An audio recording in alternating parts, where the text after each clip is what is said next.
Welcome to my educational channel విద్యా ఉద్యోగ సమాచారానికి స్వాగతం.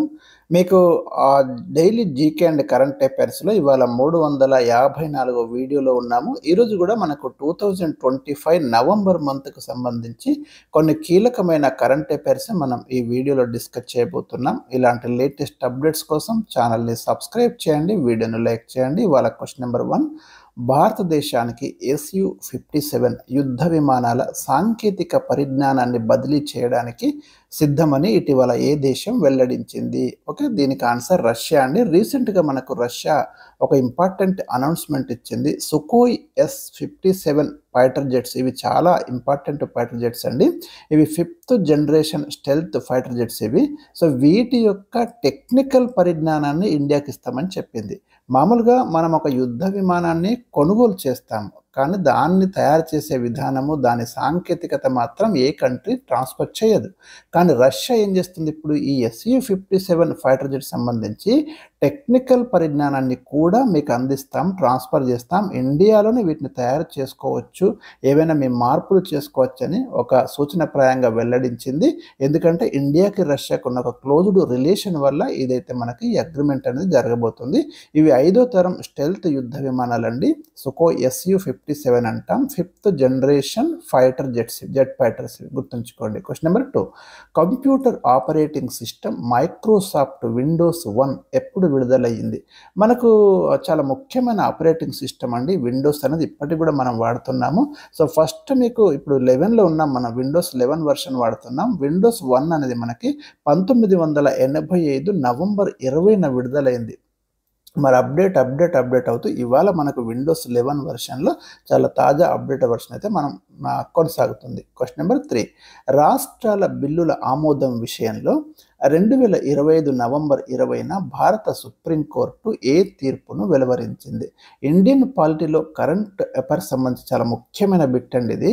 రీసెంట్గా భారత సుప్రీంకోర్టు ఒక కీలకమైన జడ్జిమెంట్ ఇచ్చింది. ఏం జడ్జిమెంట్ అంటే, దేనికోసం అంటే, ఏదైనా ఒక బిల్లు శాసనసభ నుండి గవర్నర్ వద్దకు వస్తుంది, గవర్నర్ దాన్ని ఆమోదించడమా లేదా మరి రాష్ట్రపతి పరిశీలనకు పంపడమా, ఏ నిర్ణయం తెలియజేయకుండా ఉండడమా, ఇలాంటి ఆప్షన్స్ మనకి ఈ 200 ఆర్టికల్ ఉంటుంది కదా భారత రాజ్యాంగంలో.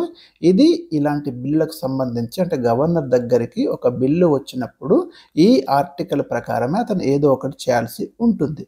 సో దీనికి సంబంధించి చాలా ఇష్యూస్ వస్తున్నాయి. ఎందుకంటే కొంతమంది గవర్నర్లు ఆ బిల్లును మరి ఆమోదించకుండా అట్లాగే నెలల తరబడి ఉంచడము, దానివల్ల సమస్యలు వస్తున్నాయి, లేదా రాష్ట్రపతి పరిశీలనకు అనవసరంగా పంపించడము, ఇలాంటి ఇష్యూస్ వల్ల రీసెంట్గా మనకు కొన్ని ప్రాబ్లమ్స్ ఎదురైనాయి. సో భారత రాష్ట్రపతి ఏం చేసింది అంటే, సుప్రీంకోర్టును ఒక 14 క్వశ్చన్స్ అడిగింది. ఆర్టికల్ 143 ప్రకారము భారత రాష్ట్రపతి ఏదైనా ఒక ఇష్యూస్ విషయంలో సుప్రీంకోర్టు అడ్వైజ్ తీసుకోవచ్చు. ఇది ఆర్టికల్ ఇంపార్టెంట్.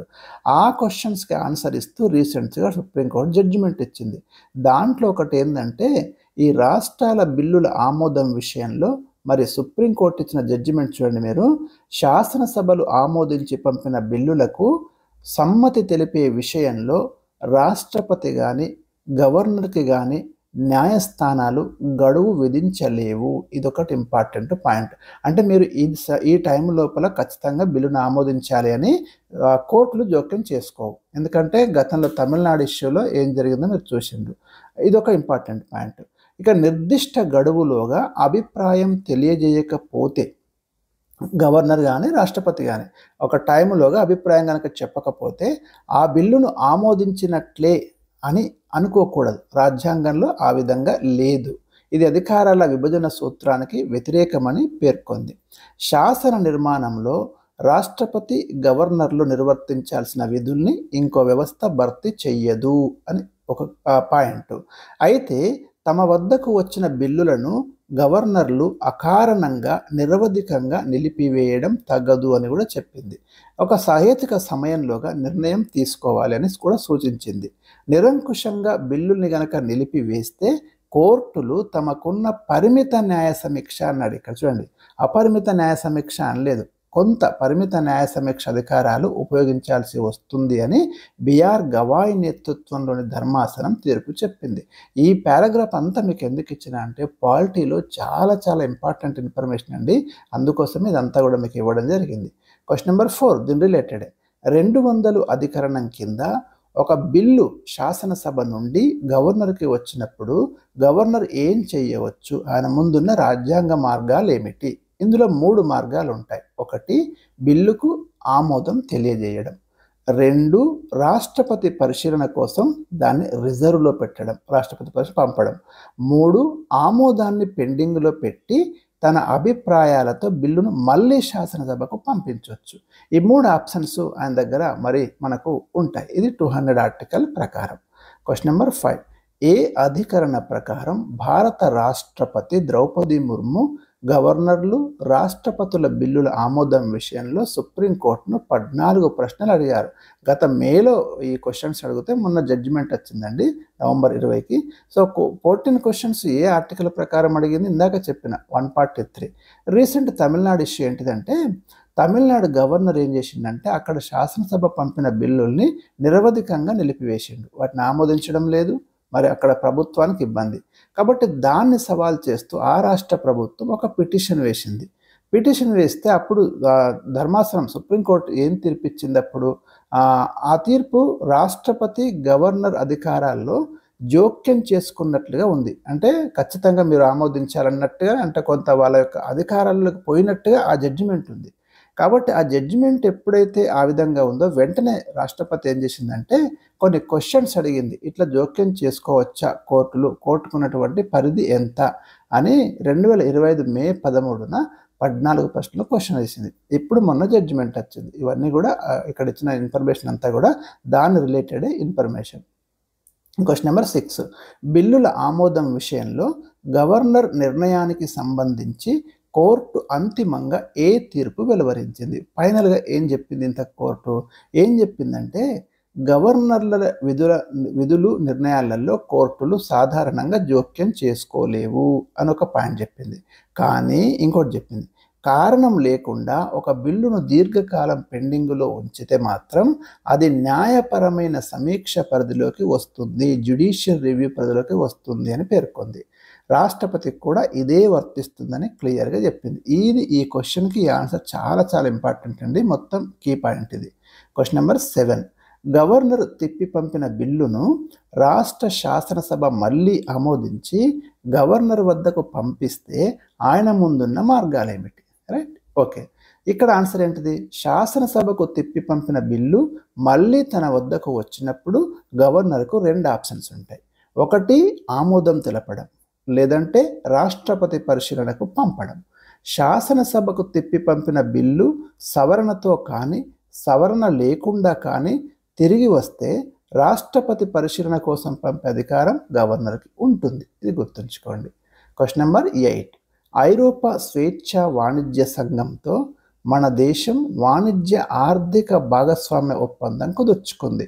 ఇది ఏ తేదీ నుంచి అమల్లోకి వచ్చింది? రైట్, రీసెంట్ 1 అక్టోబర్ 2025 నుంచి ఈ అగ్రిమెంట్ వచ్చిందండి. ఇక్కడ మీకు క్లియర్గా ఇచ్చాను చూడండి. ఫస్ట్ టెఫా అంటే చూద్దాం. Trade and economic partnership agreement. It is a free trade agreement between India and the 4 member states of the European Free Trade Association EFTA. ఇది గుర్తుంచుకోండి ఈ ఫుల్ ఫామ్. ఏవేవి? Iceland, Liechtenstein, Norway and Switzerland. వీటితో మనకు agreement కుదిరింది. The agreement was signed on March 10th, 2024 and it is set to come in to effect on October 1st, 2025. Right, ఇక్కడ తెలుగులో కూడా ఇచ్చాను నేను. 16 ఏళ్ల సుదీర్ఘ చర్చల తర్వాత టెపా ఒప్పందం కుదిరింది. దీని కింద ఎఫ్టాలోని స్విట్జర్లాండ్, లిచెన్స్టైన్, నార్వే, ఐస్లాండ్ వంటి దేశాలు వచ్చే 15 ఏళ్లలో $10,000 కోట్ల FDIలు విదేశీ ప్రత్యక్ష పెట్టుబడులు ఇండియాలో పెడతాయని ప్రకటించారు. ఇది చాలా ఇంపార్టెంట్ క్వశ్చన్. ఈ ఫుల్ ఫామ్స్ ఇంపార్టెంట్, డెఫినెట్గా మనం ఎక్స్పెక్ట్ చేయొచ్చు. Question number 9. భారతదేశానికి ఇటీవల జావెలిన్ క్షిపణి వ్యవస్థ ఇవ్వడానికి ఏ దేశం ఒప్పందం కుదుర్చుకుంది?